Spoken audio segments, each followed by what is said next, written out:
네, 안녕하십니까. 빌레필트 교회 성도 여러분, 이재용 목사입니다. 제가 지난주에 성경 공부를 하지 못했어요. 그쵸? 네, 기다리시는 분 혹시 계셨을지 모르겠지만, 어쨌든 지난주에 제가 성경 공부를 못 올렸습니다. 그, 여러 가지 이유가 있지만, 사실 뭐 핑계를 좀 대자면은, 이번에 저희가 다룰 성경의 개론이 로마서기 때문이에요. 로마서는, 어, 아마 제 생각에는 성경 66권 중에 가장 자료가 많은 책이 아닐까라고 생각을 합니다.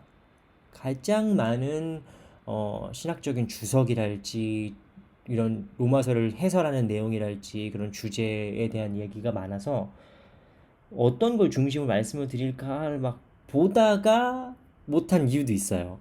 그러니까 물론 핑계지만 네, 그래서 오늘 결국은 이제 다른 거 다 가지치고 우리는 말씀 개론만 하자. 이런 주제 해설 이런 거까지 다 넘어가면은 로마서는 정말 평생 봐도 다 못 볼걸요, 자료들이 너무 많아서.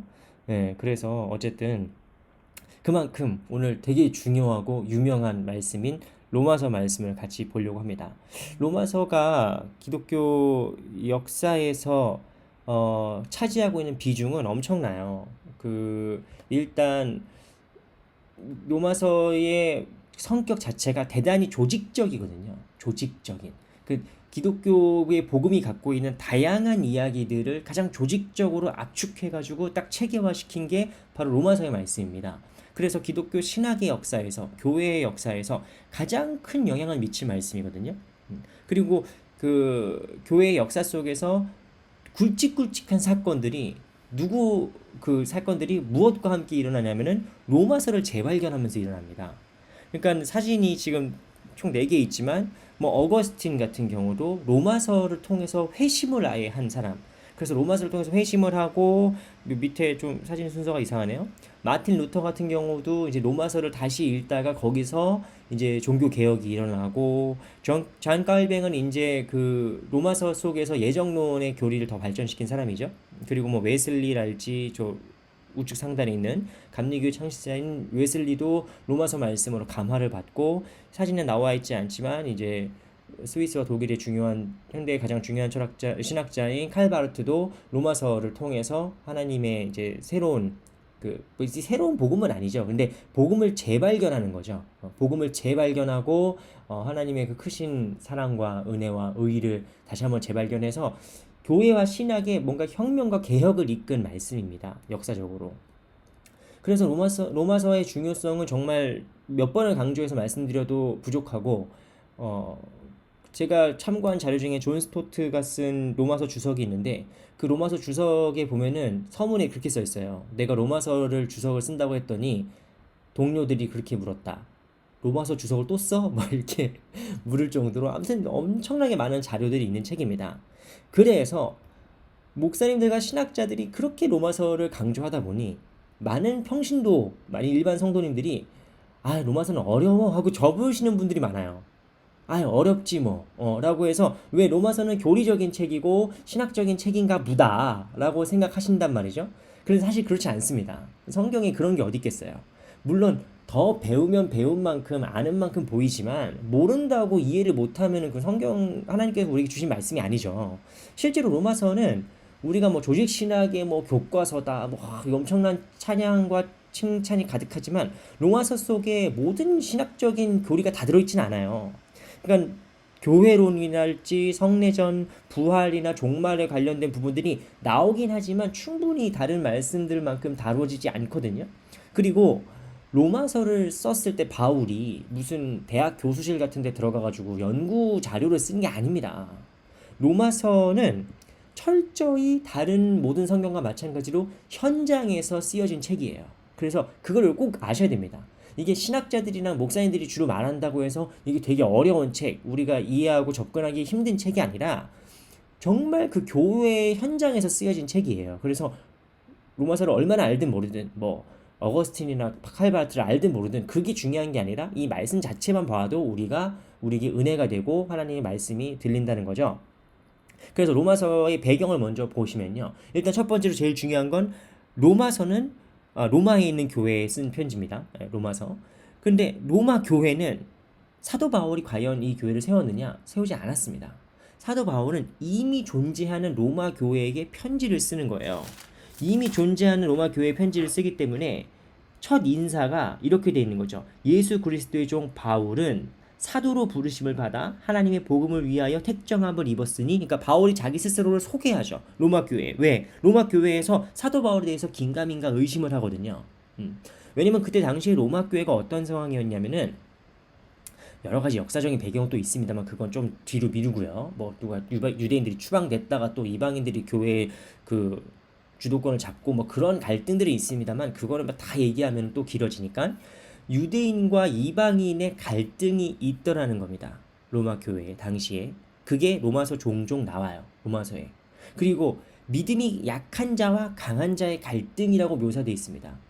특히 로마서 15장에 나오는데, 여기서 믿음이 약한 자와 강한 자가 누구냐라고 했을 때 조금 논란의 여지는 있습니다. 그런데 우리로 치면은 교회를 오래 다닌 사람과 새로운 사람 뭐 이렇게 보면은 조금 안 될 것 같긴 하지만, 어쨌든 그런 것들이 있죠. 여러 가지 교회에 갈등이 있더라는 거예요. 로마 교회가 당시. 그리고 로마 교회는 모 교회인 예루살렘 교회와 아주 강한 연대를 가지고 있는 그런 교회였습니다. 근데 그때 당시에 편지를 썼던 바울은 어떤 상황이었느냐? 선교 여행을 통해서 예루살렘 교회를 돕기 위한 모든 교회 모 교회가 되는 예루살렘 교회를 돕기 위한 구제 헌금들을 다 이렇게 모았었어요, 바울이. 그래서 이 헌금을 예루살렘 교회에 전달을 해야 되는데, 사실 바울이 직접 안 가도 되거든요. 사람 시켜도 됩니다. 왜냐면 바울은 이미 다음 목표가 소아시아 선교를 넘어서 이제 유럽 선교로 간다. 서바나로 간다. 서바나가 스페인이에요, 지금의. 스페인으로 간다라는 선교적인 목적이 확실했습니다. 그래서 바울이 굳이 다시 예루살렘으로 돌아가지 않아도 됐어요. 그런데 바울이 모든 사람들의 만류와 당신 거기 가면 죽는다, 당신 거기 가면 붙잡힌다, 뭐 엄청난 고난을 당한다라고 하는 수많은 예언과 만류에도 불구하고 이 구제연금을 직접 예루살렘 교회에 전달하러 갑니다. 그 이유는 무엇이냐면, 바울이 이방인 교회, 그죠? 세계에서 예수님 믿은 수많은 이방인들과 유대인 교인들, 유대 그리스도인들 간의 갈등을 중재하길 원하는 거예요. 그래서 바울이 직접 모금한 그 구제 헌금을 들고 본인이 가서 예루살렘 교회에다가 그 헌금을 드리면서, 그 물질을 드리면서, 단순히 내 돈 걷어왔어요, 뭐 수금했어요가 아니라, 이거 봐라, 이방 그리스도인들이 예루살렘 교회를 위해서 이렇게 헌신하고 있다는 걸 보여주고 싶은 거예요. 그러니까 다른 사람 시켜서 그냥 돈만 보내면은 그런 정신이, 그런 연합과 화해의 정신이 희석되니까 바울이 직접 목숨을 걸고 그 구제헌금을 전달하려고 가려고 하는 거죠, 예루살렘에. 그리고 아까 말씀드린 것처럼 이제 유럽 선교, 다음 선교의 이제 스텝을 밟기 위해서 후원이 필요했습니다. 근데 유럽 교회의 후원을 이제 그 스페인과 다른 유럽 지역에 선교를 하려면은 어디가 가장 좋겠어요? 거점이 로마 교회가 가장 좋습니다. 그렇죠? 로마 교회를 보고 그래서 재정적인 후원을 해달라라고 하는 차원에서 바울은 그런 상황이 있는 거죠. 그래서 바울이 로마 교회하고는 그런 선교적 협력 관계를 맺으려고 봤더니 이 교회가 지금 이렇게 갈등과 그런 분리 속에서 지금 곤란을 겪고 있는 거죠. 그래서 이런 상황에서 로마서가 쓰였기 때문에, 그리고 아까 말씀드린 것처럼 로마 교회는 예루살렘 교회라 아주 강한 연대를 갖고 있다고 했잖아요. 예루살렘 교회는 여전히 바울에 대해서 의심적인 눈을 거두지 않았거든요. 제가 사도 맞아? 제가 정말 예수님 제자 맞아? 제가 뭔데? 쟤는 예수님 따라다니지도 않았잖아? 뭐 이런 식의 여러 가지의 이제 그런 색안경들이 있었던 거죠. 그러니까 바울이 로마 교회에다가 편지를 쓸 때는 선교적인 후원도 받아야겠고, 그리고 로마 교회의 상황을 중재하고 화해를 시켜야겠고, 그리고 마지막으로 로마 교회에게 자신이 믿는 복음을 체계적으로 설명할 수 있었어야 됐습니다. 그러니까 뭐 다른 바울이 세운 교회들은 고린도 교회나 뭐 에베소 교회나 빌립보 교회나 이런 데는 바울이 자기를 변호할 필요가 없어요. 왜냐면은 바울이 얼마나 훌륭한 사람인지를 알고 바울이 정말 예수님의 종이고 사도인지를 다 아니까. 근데 로마 교회는 그걸 모르기 때문에 모르는 사람들한테 자기를 내가 믿는 복음이 이런 것이다라고 분명히 얘기했어야 했습니다. 그래서 그 덕분에 우리에게 지금까지도 기독교 복음에 대한 가장 체계적이고 완벽에 가까운 이 서술인 로마서가 남아있는 거죠. 그래서 참 이런 걸 보면은 어려움, 바울에게는 이게 아주 어려운 상황이었겠지만 지금 우리에게는 얼마나 감사한 상황인지 모르겠습니다. 우리가 이거 다음에 이제 고린도 전후서도 같이 얘기 나눌 때 또 말씀드리겠지만 그때 당시에 바울은 얼마나 힘들었겠어요. 그때 당시에 고린도 교회는 얼마나 힘들었겠어요. 그런데 그 고난과 어려움이 수천 년이 지난 지금까지도 우리에게 교회의 문제에 대한 해답을 보여주는 거죠. 어쨌든 그래서 고난이 그렇게 나쁜 것만은 아니다. 이런 깨달음을 잠시 얻고 어쨌든 로마서 배경을 보시면은 아시다시피 이게 무슨 학문적인 책이거나 그런 게 아니라 정말 그 당시 현재 상황 속에서 나온 말씀이라는 거를 꼭 기억하시면 좋겠습니다. 그 말씀을 읽고 이제 로마서 그걸 알고 로마서를 보시면은 조금 더 생동감이 느껴지실 거예요. 그래서 로마서는 이런 구조로 되어 있는데 가장 구조적으로 균형 잡혀 있는 책이죠. 왜냐하면 아까 말씀드린 것처럼 바울이 자신을 증명하고 변호해야 됐고 후원을 이끌어야 됐기 때문에 선교적 후원을 이끌어야 됐기 때문에 그랬던 거죠. 그래서 로마서 구조는 이제 서두에 1장 16절 17절 말씀 보통 로마서의 주제라고 보고요. 서두의 말씀이 한마디로 우리로 치면 아인라이퉁, 그죠? 서론이 담겨져 있고 그 다음에 크게 두 부분으로 나누어집니다. 로마서는.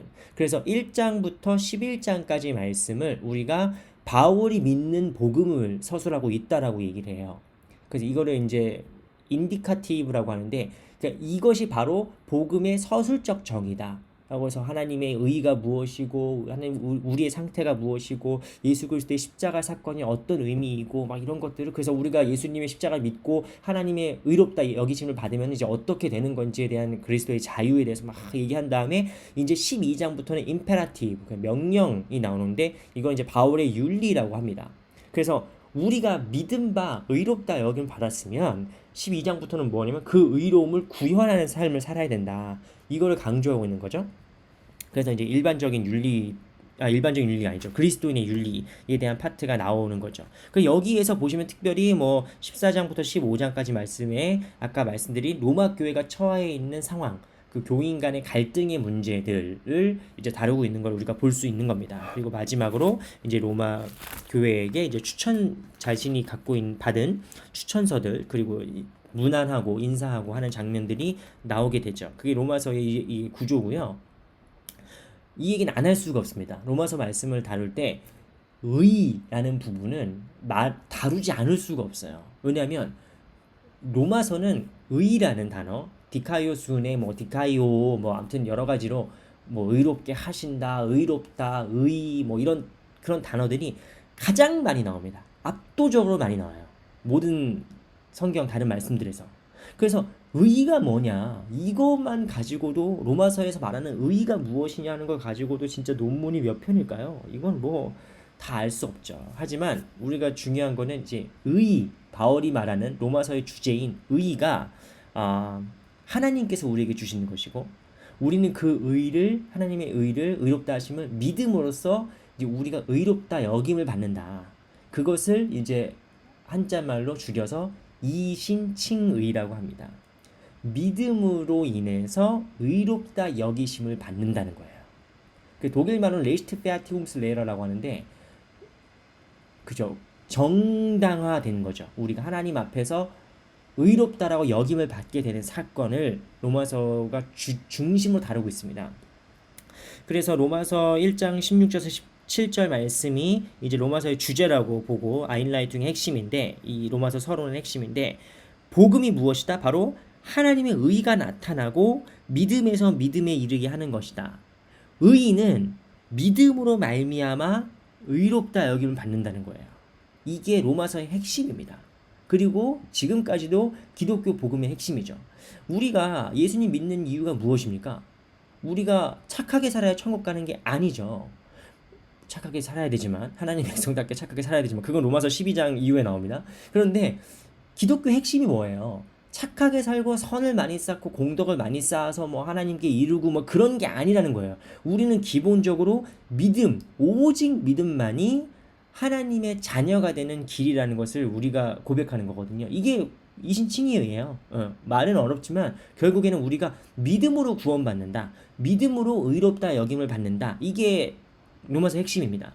그래서 이 의가 어떻게 실현되느냐? 바로 예수 그리스도의 십자가를 통해서 실현되더라는 거죠. 네. 그리고 우리가 이따가 좀 다루겠습니다만 의라는 주제를 가지고 로마서 전체가 쓰여졌다고 봐도 무방해요. 왜냐면 의라는 건 그냥 예수 믿고 천국 가세요가 아니라 이 하나님의 의가 어떻게 왜 나타나는지, 그러니까 그 인간의 죄의 상황을, 죄의 실존의 상황을 보여주는 거죠. 하나님의 의가 왜 나타났는지, 그리고 이 하나님의 의가 어떻게 나타났는지, 어떻게 나타났습니까? 3장 말씀 보시면 예수 그리스도를 통해서 나타납니다. 예수 그리스도께서 바로 그 전까지 구약에서부터 쭉 예언되고 예고되고 보여주었던 의의 가장 완벽한 실현인 것을 바울이 증명하는 거죠.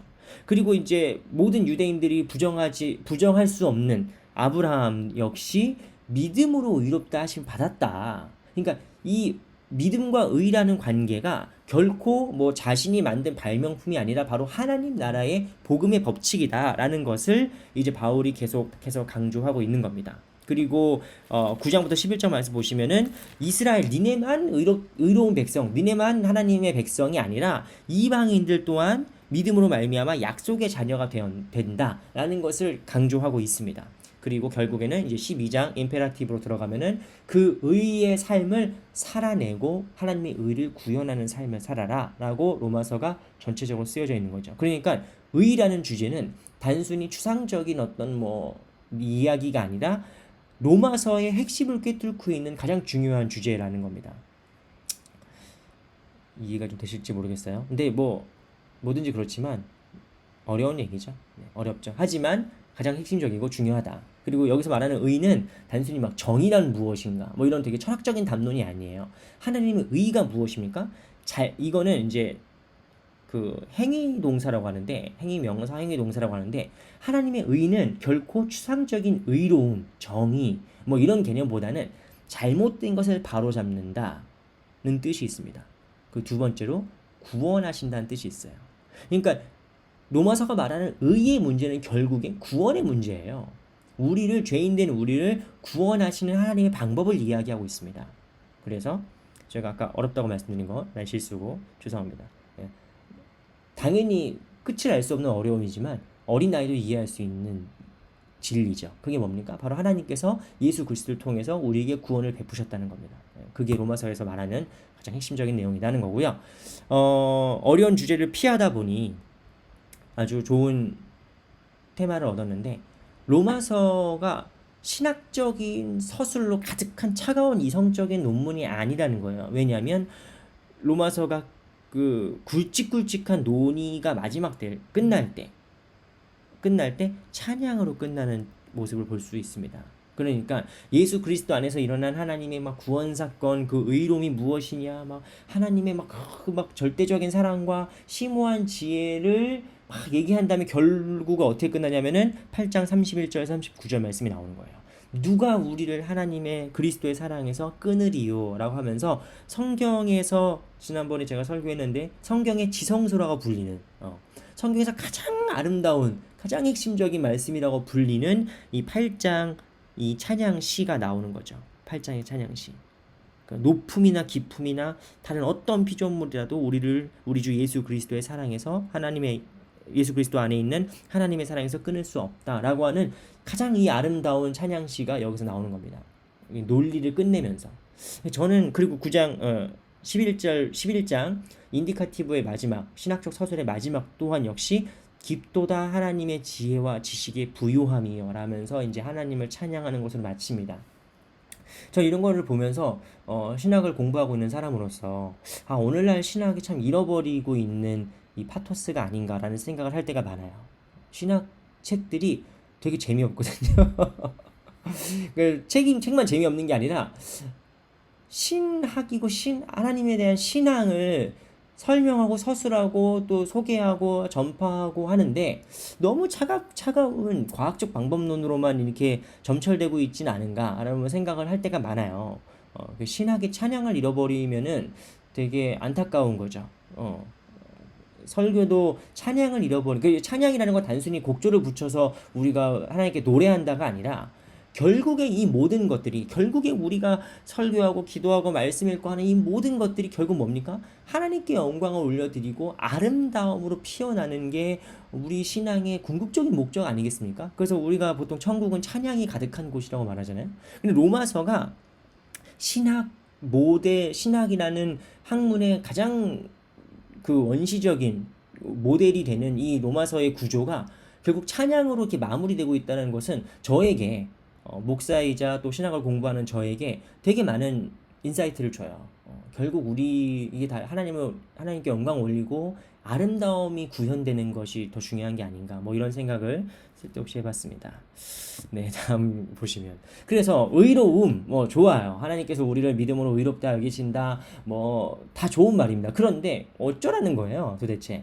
우리가 의롭게 여기 받으면 뭐가 좋습니까? 의인되면 뭐가 좋아요? 구원받는다는 뜻이죠. 네, 구원받으면 뭐가 좋아요? 그 구원에 대한 또 다른 표현이 바로 자유입니다. 자유.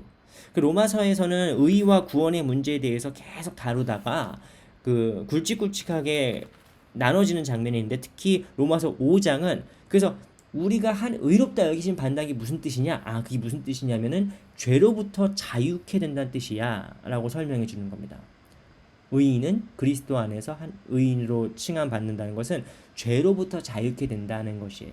근데 여기서 오해하지 말으셔야 될 것은, 여러 이단들이 주장하는 것처럼 그럼 이제 예수 믿으면 어차피 죽어서 천국 가니까 무슨 죄를 지어도 다 천국 가라는 식으로 이해하시면 안 됩니다.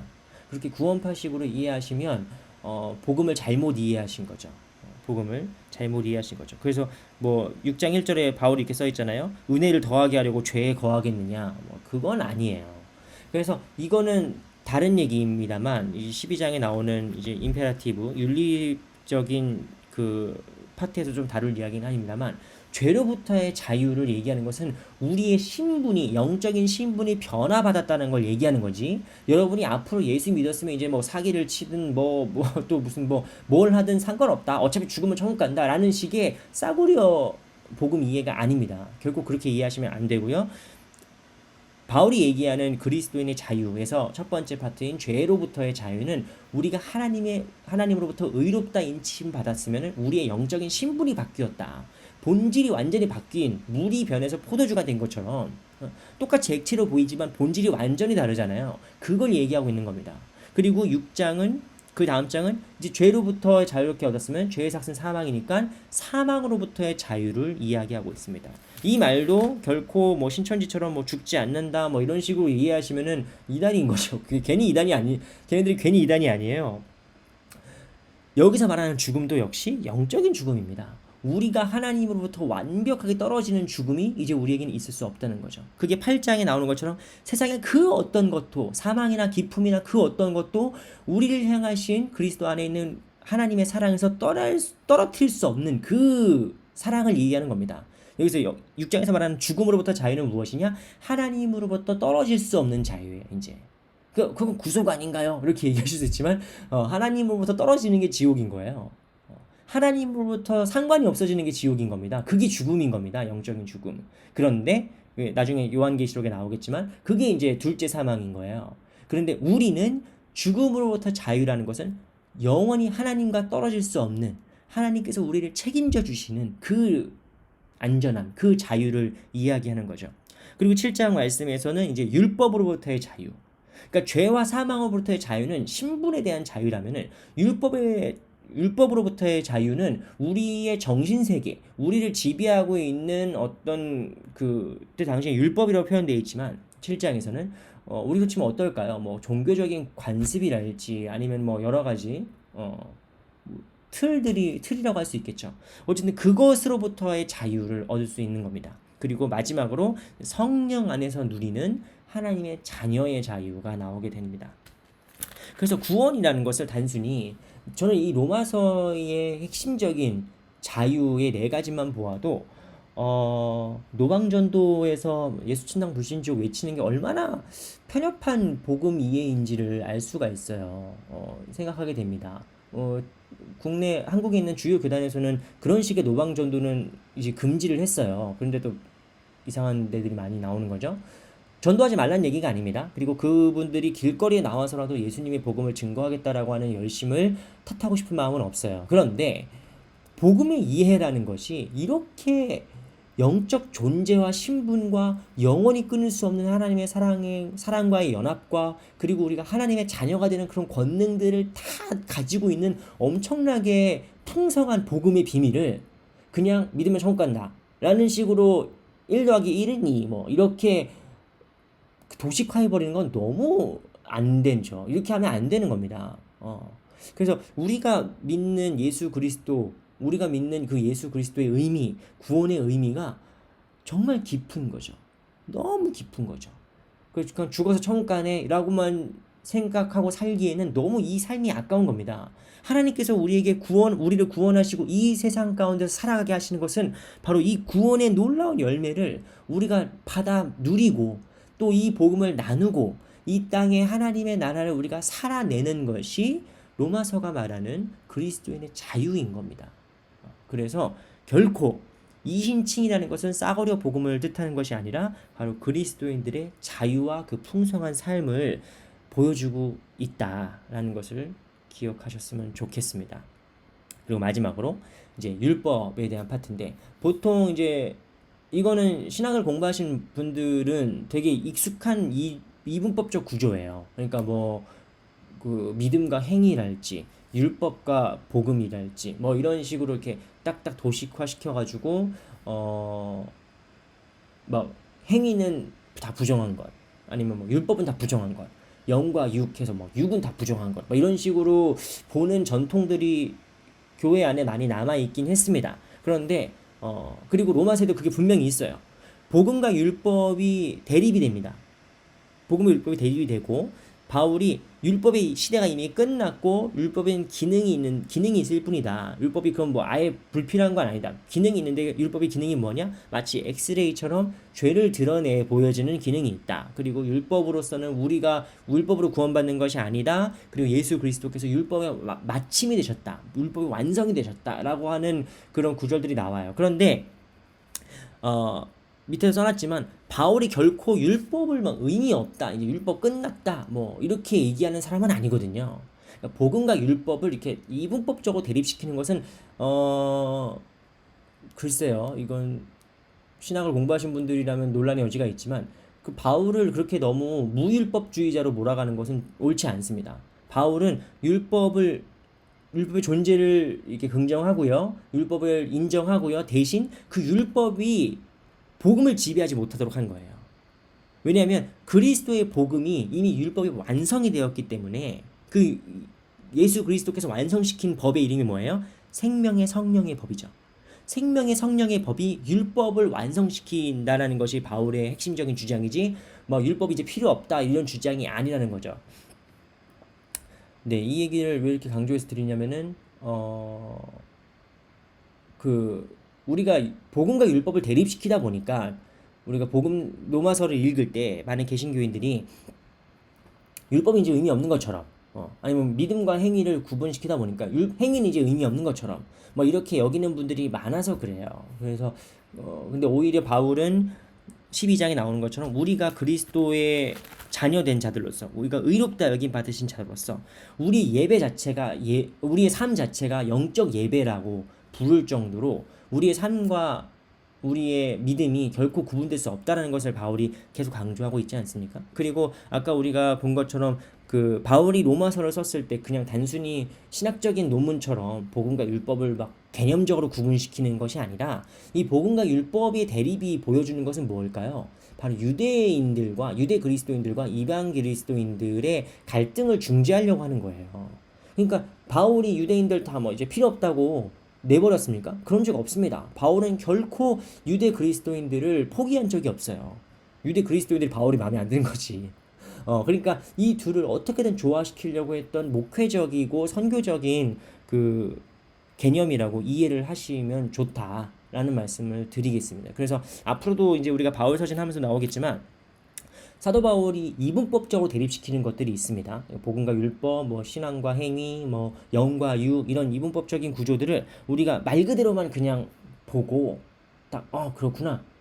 육은 육은 죽이는 것이고 영은 살리는 것이구나. 뭐 이렇게 육은 나쁜 것 뭐 이렇게 보면은 좀 곤란하다는 말씀을 드리려고 하다 보니까 또 말이 길어진 겁니다. 네, 로마서 말씀을 줄이고 줄여서 이렇게 했지만 30분이 됐네요. 얼마 전에 제가 전화를 하나 받았는데 우리 교회 교인이 아니고요. 다른 교회, 다른 독일의 이민교회 교인으로부터 연락을 받았어요. 저희 교회의 예배와 이런 성경 공부 내용을 보고 계시다는 거예요. 그래서 이런 부끄럽습니다 했는데 어쨌든 어 글쎄요. 어쨌든 부끄럽고 더 잘 준비해야겠다라는 생각도 들지만 또 한편으로는 하나님 말씀의 운동력이 어, 더 넓게 펼쳐지고 우리 교인들에게도 도움이 되고 또 다른 교인들에게도 혹시라도 도움이 되면 참 좋겠다라는 생각을 그냥 간단하게 해봤습니다. 그래서 앞으로 더 이 성경 개론 끝나고 나서도 우리 성도님들에게 더 좋은 영적인 좀 그런 자료들을 제공을 해드려야겠다라는 생각을 다짐을 하게 되는 그런 시간이었고요. 네, 이제 아시다시피 돌아오는 주일은 코로나가 다시 재확산되고 있어서 모임을 저희가 또 중단했습니다. 그래서 다시 또 온라인으로만 이제 예배를 드려야 되는 상황인데요. 우리 성도님들 중에 되게 안타깝다고 말씀하신 분도 계시고, 가슴이 아프다고 말씀하신 분도 계시고, 네, 저도 그렇습니다. 우리 모두가 참 힘든 시기인데, 이 시기에 말씀과 함께 더 동행하고, 말씀으로 더 충만해지고 풍성해지는 그런 우리가 다 되었으면 좋겠습니다. 네, 그러면은 오늘은 거의 설교를 했네요. 성경 공부가 아니라. 오늘 거의 설교가 되긴 했지만 어쨌든 오늘 여기까지 하고요. 우리 이번 주일에 온라인에서 같이 실시간으로 만나서 예배 드리도록 하겠습니다. 그러면 모두 건강하시고요. 건강 잘 챙기시고요. 네, 오늘 여기까지 하겠습니다. 감사합니다.